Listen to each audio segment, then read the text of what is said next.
Radyo Sincero, Kidapawan City. Boses ng masa, handang maglingkod lagi. Balitang Kisisi. Tapos sa dalan pa lang sa Kisisi, wala kami kasulod sa area na salubong na ko tong upat ka kuan katao. Tapos pag salubong na magikalit ra ko sumbag, tapos natumba ko.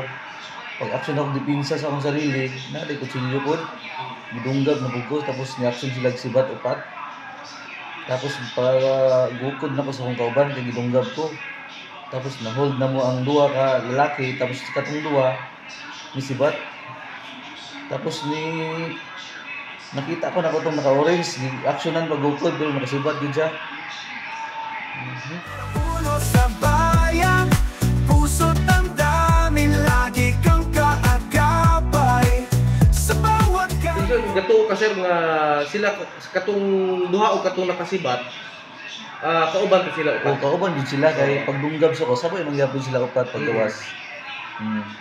Sa balita, ikaw ang namumuna palagi. Sumbag kag kalit. Sumbag lang galit.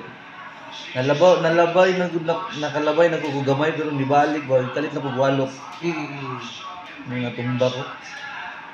Bunya gidunggab ka og kasi gamit na ni sir. Kuan. Radyo Nagkutsilyo. Sincero, Kidapawan City. Boses ng masa, handang maglingkod lagi. Balitang Gabi, dili sila maamin na kailan nila, pero karon ni amin na sila sa kauban di sila. Kay kabalo man sa tanan sa pangalan, sa alias. sa balita, ikaw ang namumuna palagi.